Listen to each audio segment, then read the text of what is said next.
Welcome everyone, my name is Csaba Szugyiczki, and together with Csaba Kozák we will talk about our journey to mastering Jetpack Compose. We have a lot to cover, so I will jump right into it. Our agenda is the following. I will give you some context about how it started out, what was the state of Compose development back then, and then we will talk about what updates are architecture needed to support development with Compose. Then we will see how we created our UI library for the application, and then Csabi will continue with our best practices. These are basically stuff we learned the hard way, and then the conclusion about what's the next step with Compose. So during our presentation, most of the stuff we will share with you is the stuff we learned during the development of the Budapest Go app. Let me ask you, how many of you know and use the Budapest Go app? Oh, nice. So that's quite a lot of you, almost everyone. For those who don't use the app, just a quick overview. The main screen of the app shows you all the stops, vehicles, and other points of interest like the booby stations and whatnot. So this is quite a heavy screen with tons of stuff to update. Then the second biggest part of the application is the journey planner, where you can plan your journey between addresses and stops and whatnot. And lastly but not least, there's an opportunity to buy your tickets and passes within the application and to use them. So back then when we started, our first commit was made on the 1st of July last year. And we were already experimenting with Compose, but only in smaller apps, just to make sure that the tooling in Android Studio is suitable to use Compose in production. And it was a pretty promising time because earlier that year, in May, on the Google I/O, they already announced that Compose will be released soon. So we guessed that it's safe to use it already. The resources back then were quite limited. There were really good videos, articles, and code samples from Google, which made it really easy to get started and to get familiar with this whole new fundamental change with declarative UI. And there were really great sample apps which gave us a great starting point how to where to put our code and what project structure to use, and how to define custom layouts and design systems. But other than that, if you wanted to do anything just simply a little bit more complicated, then you were kind of alone.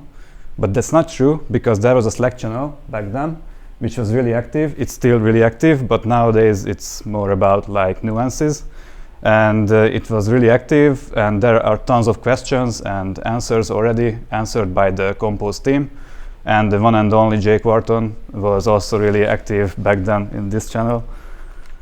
So, and the challenges with this application were not really about complexity, because I would say it has a medium complexity, but it has like 70 unique screens.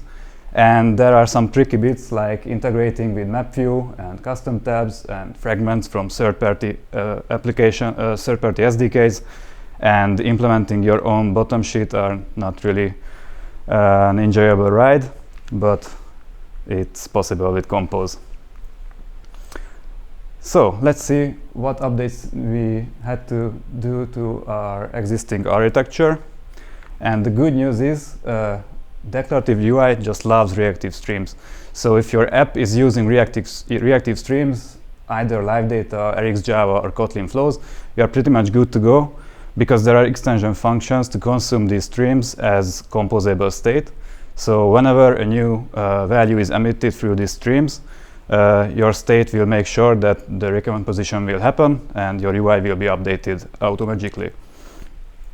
Then we were using Hilt in all of our applications, and Hilt was really was adding Compose support early on, so it was really easy to integrate it into our new composable architecture. So whenever you were using Hilt view model, you could inject your view models into your composable functions.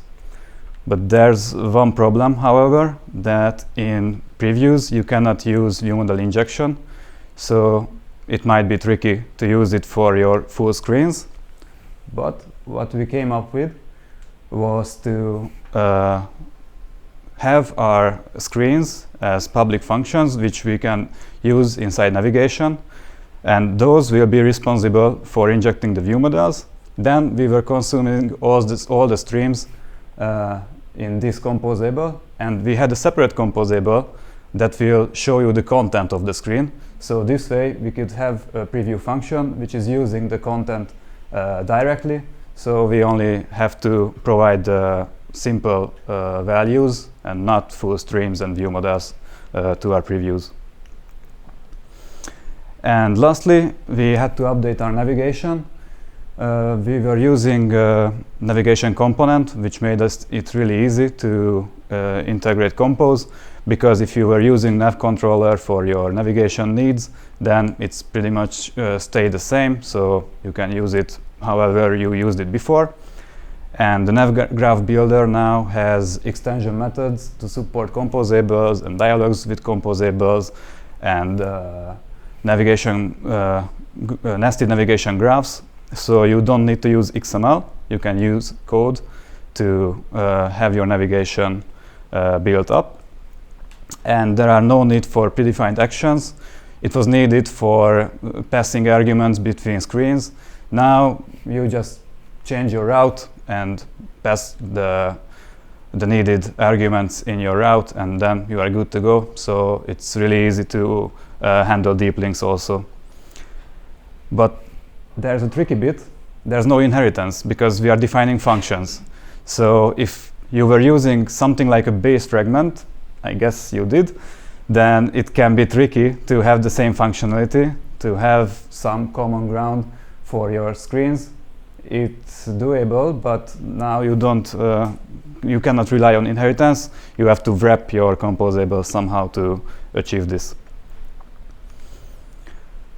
Next, let's see how you can define your own custom UI library. Compose is coming with material, so if you want to use material design, then that's the end of this talk. Then you are ready to go. But more often than not, your designers are not that kind that you can use material all the way. But Material 3.0 just became stable, so if you are this lucky, then now dynamic colors are supported and you can use material design for different window sizes, so it's really nice. But let's see how material is built up. So this is the Compose library hierarchy. On the top of it you can see material, which is the implementation of the material design system. It has all the composed style components like icons, buttons, text, cards, surfaces, whatever, you name it, and the ripple animations and material icons, and everything is contained in this library. And this library builds up on the foundation package, which contains all the building blocks but without any design. That means you have columns, rows, lazy columns, gesture handling, and even stuff like basic text and basic text field. But that really means that basic text only knows how to render text, like there's no styles, no borders. You have to do it if you want. And it builds on UI. This is tricky because UI doesn't contain anything visible. It just contains stuff that you need for UI, like layout node, modifiers, annotated string, DP, and such. And below that, there's the stuff without even UI. This is just for running Compose, like remember function, the states, the composable annotation itself, side effects, composition locals, and such. So, if you want to create your own custom theme, you have to decide. You can use material, and then you are good to go, as we mentioned earlier, or you can choose to extend material, which means that you are using material, but you are adding some components, you are defining some new stuff, which is still really great and easy. Then the third option is to build up a material somewhat, use some components, but then have your separate design system next to it. This will be our route, because the last one is the hardest. when you say, okay, I don't want to use any material components, not even buttons, not even text, and I will build my own custom theming based on foundation. This is the hardest route. So let's see our custom theming. We are using material theme, but only to really have sensible defaults for the most basic components like text, button, and icon button, and that's about all we use from material. Everything else in the app is built by us. It's heavily customized with lots of unique values. Even the text field, checkbox, switch, radio button, dropdown, and the bottom sheet is built by us. How we did this? First, we are defining our own application theme. You can see add colors. This means that we are having our own values. We are not using material colors. We are defining our own color space and our own dimensions, typography, shapes, and whatnot. And then we are wrapping material theme, but just to have some sensible defaults for the material components that we are still using. And still, we are overriding some of the material values, like the ripple color, because we didn't like it, so we override it. And then we have the application content. So it's doable. And you don't have to build it up all from scratch, because the sample apps like the Jet News, Jet Chat, Jet Snack all have really great examples of custom layouts and custom components, so you can get some inspiration from there. And material itself has a really well documented source code, so it's really worth reading it. But it has some risks, because inside material you will see tons of internal functions. So maybe you want something really similar to a bottom sheet. You will see that, okay, there's a public bottom sheet and everything else under it is internal. So you start copy and pasting stuff from material into your code, I guess. And then there's the risk that when there will be an update, you will have to check the source if it changed or not, or just live with the bugs that you introduced from material 1.0, or just do something about it. So let's use the source. If you go into material, like the button, then you will see a huge header file with all the usages and the parameters and everything. And Google was kind enough to have samples for these, how to use buttons, how to use bottom sheets, how to use all the components you see in material. And they are in the documentation, but there's one problem. They are not bundled with the Compose library, because it's just taking up space. So you have to go to the Android code search, insert this file name, and then you can see what's inside. But there's a better way.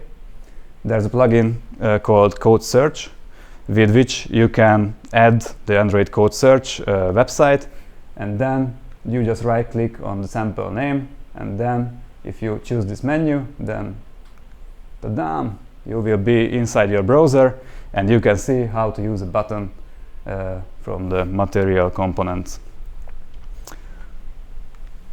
And this was my part, and now I would like to ask Csaba Kozák to continue with the best practices. Let's continue with our best practices that we collected during development of our applications built in Compose. Mainly I will talk about performance, runtime performance of your apps, but I will gather some other conclusions as well. So let's get into it. When we first started developing this app that Csaba mentioned, sorry for the two Csabas, I will refer to them as Szugyi, because that's his nickname. So as Szugyi mentioned, that we were really eager to develop this app in Compose, and we were really excited because Compose promised a lot of stuff, and obviously they promised that it will be very easy to develop applications. It's a delight to develop applications in a reactive way, and obviously it's a very great thing for developers. But in the end, we still develop these applications for our users. Sometimes you forget it, but this is the hard truth. And what will Compose bring to the table for our users? And one of the great promises was that Compose is built in such a way that it will perform in a much better way than the old view system did, and it has some great automatically stuff inside it that you will just figure out how to run in a better way, and the developer don't have to think too much about it, and it will just run as optimized as possible. If you go into the Compose documentation, into the developer ergonomics section, there is this great sentence that I copied here that says that due to the design and lessons learned from the view system, Jetpack Compose outperforms it. Obviously, learning about this sentence and reading it, I was really excited, and we were really excited that okay, starting from now, our applications will be running much faster than before. But actually, this is not truly the case, as it turned out. Still, you have to be careful how you write the code, and if you are smart enough to work great with Compose, it will actually benefits to you. And what are those smart things or stuff you have to be careful about? This is we gathered our best practices, and I will talk about them in a minute. So, in order to understand the next few slides that I'm talking about, I will quickly recap on how Compose works. I mean, at runtime in a very simple way. I mean, only the main phases. So when Compose basically shows your UI, it has 3 so-called phases. The first phase is composition. This is actually when it runs or calls your composable functions that Sugyi previously shown, like button or app theme or all the other functions. So this function actually describe your UI in a logical, structured way, in declarative way, and then if the state changed during these functions, and then those functions say that okay, the content is now changing, then the next phase is the layout phase. The layout phase is responsible for defining the position and the size of your components of your nodes. And if any of those changes, I mean the size or the position of your nodes, then the drawing phase is the last phase. This is the most important phase because obviously you have to see pixels on your screens, and this phase, all the canvas drawing properties will be called, and your UI will be put on the screen. It's very important, and that if there are some state reads that on the latter phases, I mean like in layout or drawing phases, only those phases will be run again. So in that way you can skip the composition phase or the layout phase if you just if you read the states of your application in the later phases. So I will refer this in a later slides. But let's talk about how we can optimize the first phase, the composition phase. So one of the great promises that we were eager to learn about is that Compose is smart enough to skip redoing some of your UI if it hasn't changed. And this is called smart recompositions, or the other stuff. It basically is skipping, so it can skip your composable functions. So recomposition means that the input or the state has changed. So for example, if there is a counter in your application and the user is changing the counter, then obviously whenever the counter is increased or decreased, and then that state changed, and then the composable functions run again using this states that Sugyi mentioned, and basically all of these phases can run, and finally the pixels are put on the screen. And obviously your application screens can be very complex, and sometimes it can happen that the whole state of the screen is changing, but actually that only affects only some parts of the application. So for example, if you have some toolbar header in this counter application, and you have the counter on the center, you don't want to redraw the toolbar all the time, only the counter in the inside. And this is actually supported by Compose, and this is called skipping. And this works in a very simple way, or simplified way, that it will just check all the function parameters of your composable function, and it compares the previous state to the current state, and using just good old equals function. And if the inputs haven't changed, that it will just keep those functions. So we were really happy about this, and we saw that okay, we will just write our code, and in a very smart way Compose we figure out okay, I will skip redrawing the whole of your UI. But this is not truly the case. You still have to be careful what you put inside in your function parameters, because of this skipping and this change detection can only happen with very specific types. So if your functions declare primitive types as inputs, or strings or lambdas, or types annotated with this specific Compose marker annotation stable or immutable, then those types or those functions can be skipped, but other functions cannot be skipped, and Compose will not consider them to be skippable even if the inputs are not changing. And actually this was the case for our application, because I guess as for all of the applications, we don't just use these primitive types or strings, but you use all of your own defined types, and also maybe types from other libraries. So for example, the collection, list, set, map, and other built-in Kotlin collection classes are not considered as stable. So if a composable function declares them as parameters, unfortunately Compose still not will be able to skip those functions even if the inputs haven't changed. And this is because these are even, although they are read-only collections, so list is read-only, so you cannot change it. However, at runtime, these can still represent a mutable list, a mutable collection like mutable list or mutable map. So actually, it is true that Compose shouldn't check equals on them, because on mutable collections you cannot be sure about whether they are changed or not, because even the equals will say that it hasn't changed, but if you add a new element, for example, to the mutable list, actually it will be different than from the previous state.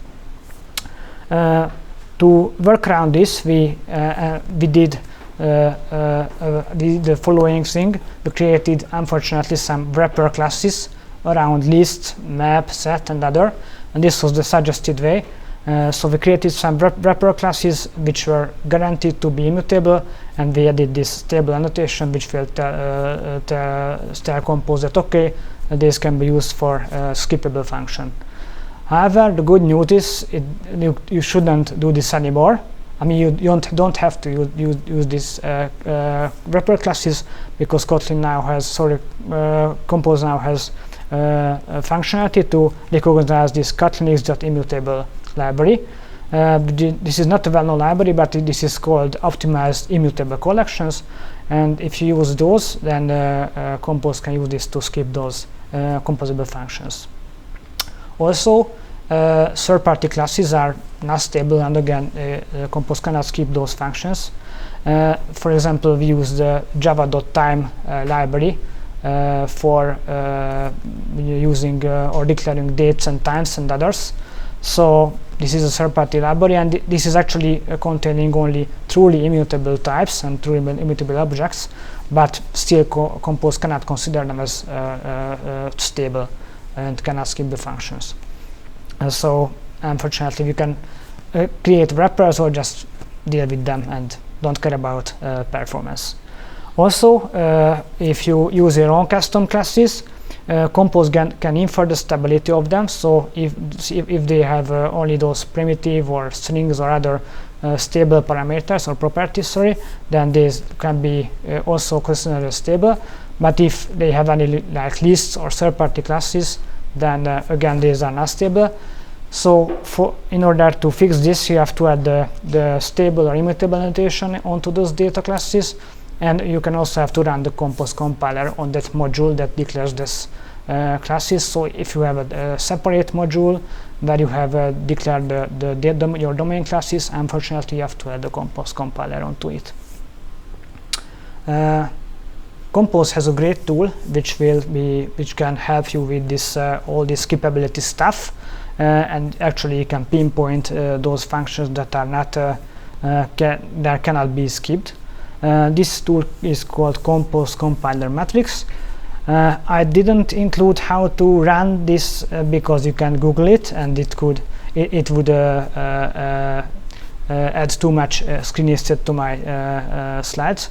But basically the main point is here that you run this. It is included in the Compose compiler, and you have to add some Kotlin compiler flags, and then it will show all of your functions and all of your classes.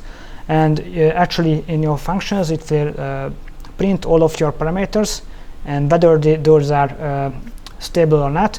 And obviously if all of those are stable, then your functions can be skippable, but this is not the case with this highlighted snacks function, because as you can see, index is a primitive parameter, so it is stable. On snack click again is that's a function type that's also stable. And the modifier, that's a Compose built-in type, but that's actually annotated with the stable annotation, so that's again stable. But the snacks parameter is not stable because list again is not considered as a stable type, so it is marked as unstable. Also, it shows all of your classes. For example, this snack class, in a similar way, all of its properties are stable except one, this tags property, which again uses this Kotlin collection read-only type, which is not immutable, only read-only, and therefore not considered as stable from a Compose standpoint. To fix this, you could use that wrapper that I mentioned or the Kotlin immutable libraries. Obviously, you don't have to fix all of your functions and all of your classes, so be smart and only optimize that's really needed. But we saw that in our code it's really improved performance if we checked all the main Compose functions and the functions that are called very much a lot of times, and then it could be considered to fix the skippability of those. There are other tools to help with checking the performance of your app.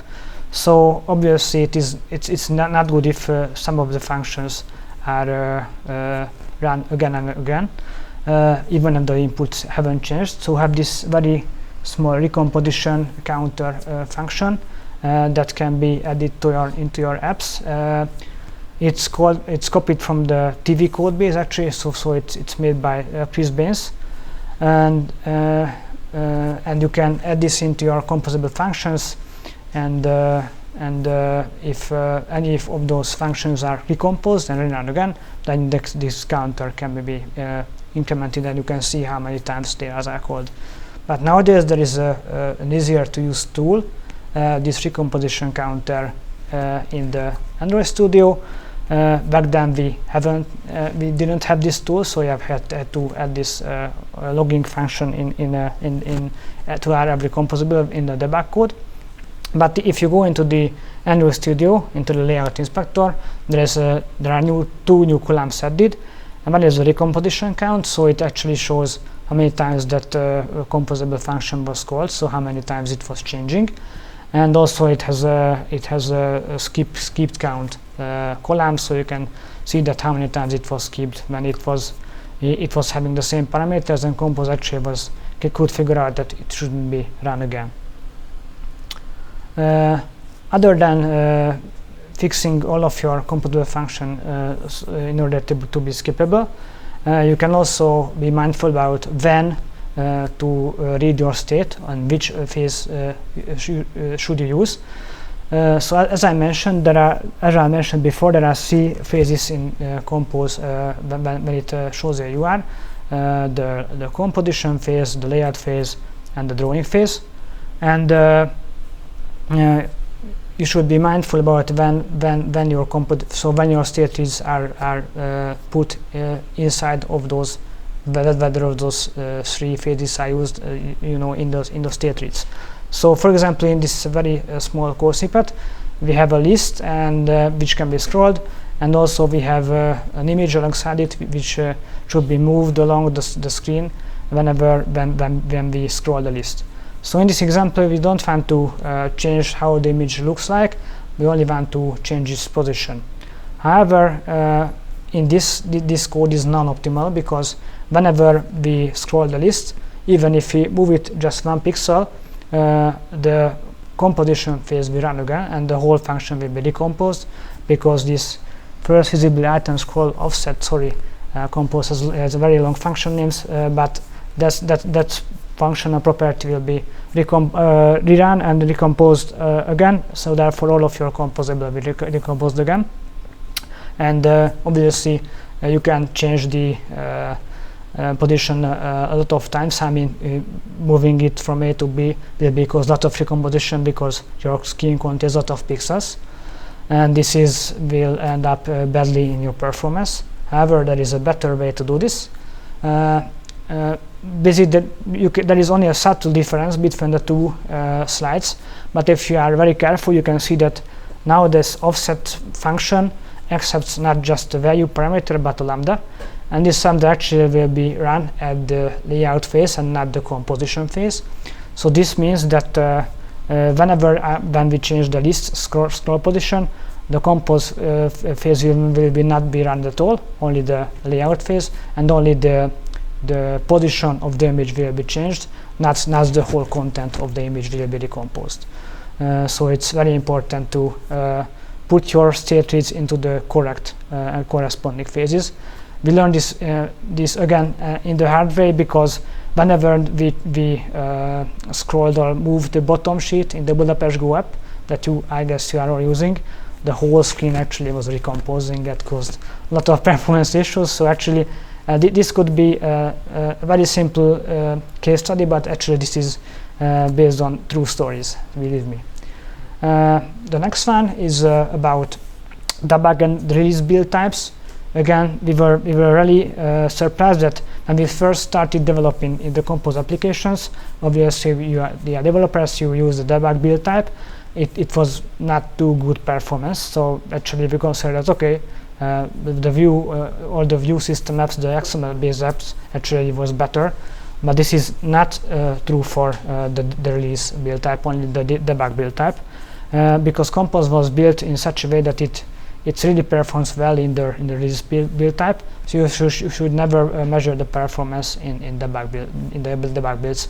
Also, please enable R8, the shrinker, minifier, or code optimizer tool for Android, because Compose was designed in a way that it should run in a minified code.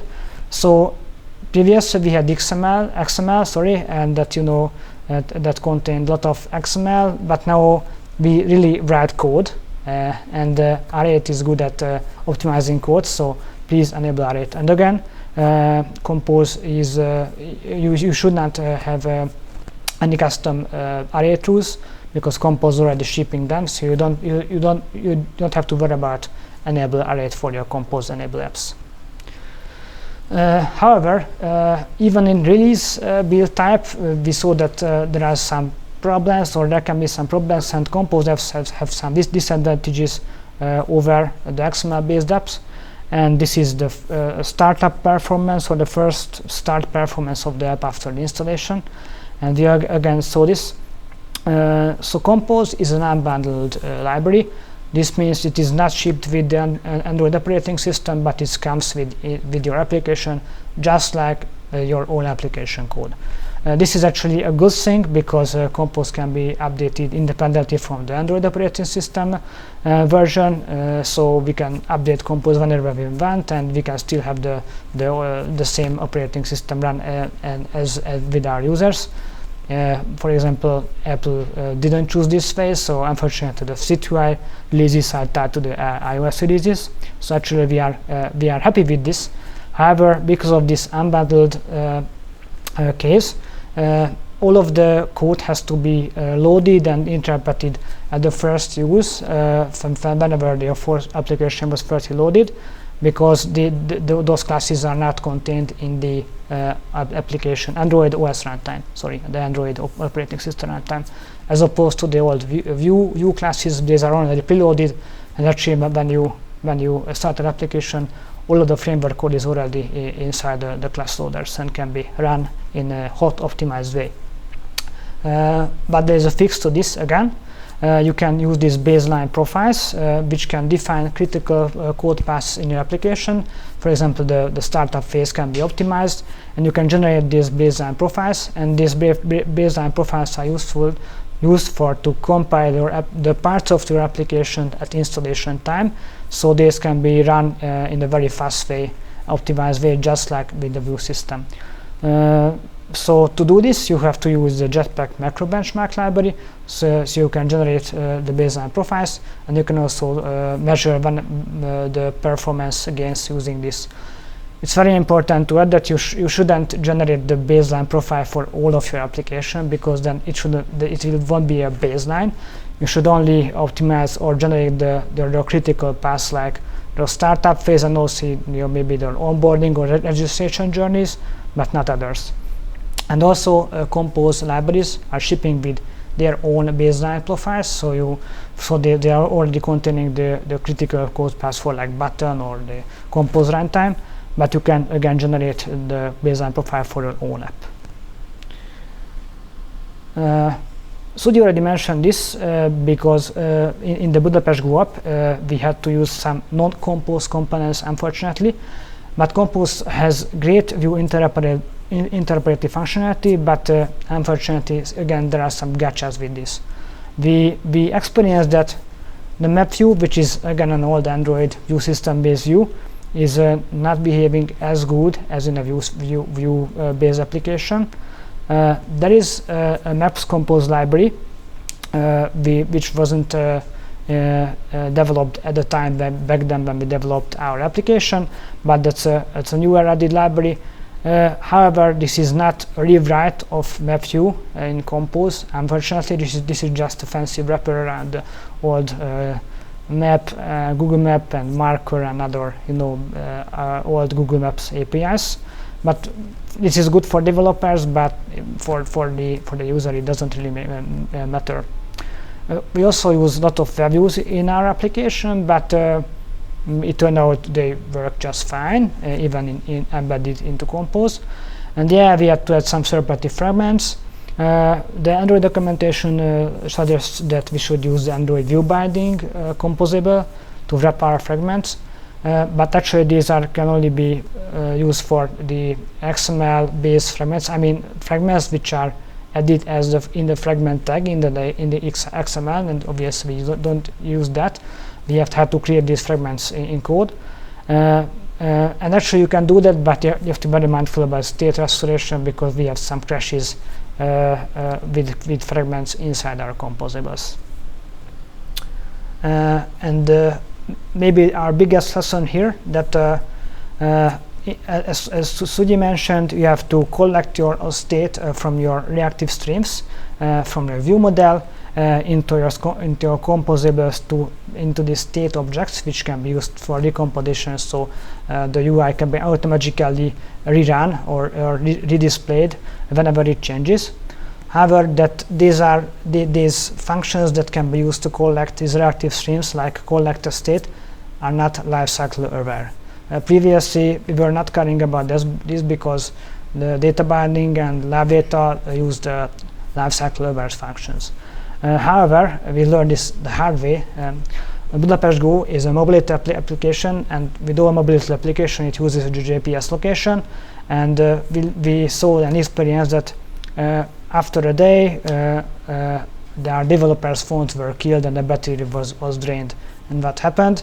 It turned out that even after our activity went into the stop state, the collection of the GPS state was still happening all the time, and this killed the battery. So this is basically crazy, and obviously we should not do this, and we didn't intend to do this, but it happened, and we fixed this by creating a custom collector state function, which includes a lifecycle aware flowable or flow, sorry. And again, you don't have to use this anymore, because now the lifecycle libraries contain this lifecycle aware version of collector state. So this way, you should just call this instead of collector state for these very important streams which matter about performance, and then it will be just stopped after their activity is no longer on the screen. And finally, some conclusions about Compose and whenever we should use this in production or not. So the Budapest Go application is in production since February, and this is still running, so it seems that it was an okay choice to have this built in Compose. This application now have 500,000 installations currently, and users are actually using it, so there are a lot of purchase tickets, and we experienced no major problems related to Compose in the app. We saw some edge case crashes that are still happening, and Google are actively working on fixing them, but this actually only affecting only a small number of our devices. And also, yes, we saw that the startup is not good as we expected, but that we can work and improve this using baseline profiles. And in the future, we decided that yes, this is a good UI framework, and in our Scratch made from Scratch apps that are greenfield apps, we will choose this as the default UI framework. And for our pre-existing apps, we are already written in the XML or Vue system, that we can actually start rewriting them in Compose, but obviously this is not as easy because it takes time. But also, as Sudi mentions, most of our apps has design systems implemented and as a custom UI library, and unfortunately for that means that we can even wrap those XML-based design systems in Compose, or you can rewrite the whole design system in Scratch from Compose alongside your XML-based design system, and this is not an easy choice. But I will not go into the detail because I guess the next talk will be about this or not. So Compose has a really bright future, and we are glad to choose it for the Budapest Go app as well. And hope we showed some insights too, that whenever you choose to implement an app in Compose, you should have you should take this into the consideration that you can write apps in Compose, but if you want to have great apps, you should be mindful about your Compose code as well. Thank you very much for all of your attention, and I guess we will be here for questions after the talk. Thanks.